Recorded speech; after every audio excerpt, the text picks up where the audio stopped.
अर्जुन ने बाण छोड़े, कर्ण को जब बाण लगे और कर्ण जब मरण सैया पे था तो भगवान कृष्ण ने अर्जुन से कहा था, भैया अर्जुन जी, इसके जैसा दानी इस धरती पे नहीं हुआ है, कर्ण जैसा दानी धरातल पर हुआ नहीं है और ना ही इसके जैसा दानवीर कोई होगा। बोले क्यों प्रभु? पहले तो आपने बाण चलवा दिए और मरणशैया पर भिजवा दिया उसे और फिर कह रहे हो इसके जैसा दानवीर नहीं होगा। बोले परीक्षा कर लो। और अर्जुन और भगवान कृष्ण साधु का वेश बनाकर कर्ण की परीक्षा करने गए, जो कर्ण मरण सैया पे था।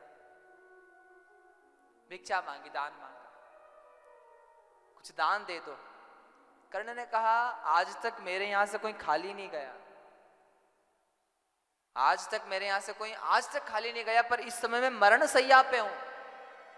अभी मेरे पास मेरी ऐसी स्थिति नहीं है कि मैं आपको कुछ दान दूं, पर फिर भी आप मेरे यहां आए हो तो मैं किसी को खाली नहीं जाने दूंगा महाराज। और उस समय वो कर्ण भगवान कृष्ण से जो साधु वेश में है उनसे कहा, मेरे दांतों में सोना लगा है, मेरे दांतों में सोना लगा है और आज तक मैंने स्वर्ण का ही दान किया है, तो मेरे दांतों का सोना निकाल लो आप, ये मैं दान देता हूं। तो भगवान ने कहा, हम तेरे दांतों से सोना निकालेंगे? हम क्रूर है क्या?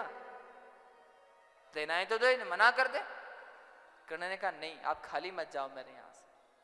उस रण में, उस भूमि पर एक पत्थर पड़ा हुआ था, उस कर्ण ने वो पत्थर उठाया और उस पत्थर से जो अपने मुख में जो दांत में सोना लगा है ना, वो निकाला और वो निकाल कर भगवान को दान देने लगा।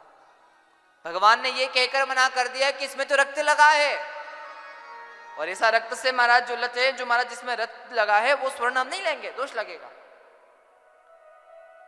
भगवान और वो जो साधु वेश में अर्जुन थे जाने लगे तो वो कर्ण कह रहा है, नहीं नहीं जाइए मत, मैं इस स्वर्ण को पवित्र करके दूंगा।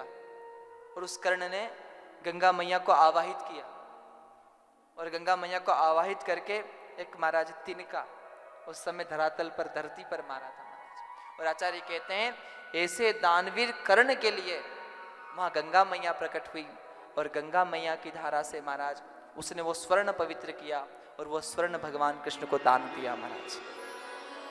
इसे दानवीर कहा जाता है और भगवान भी उसी को देता है जो देने का भाव रखता है।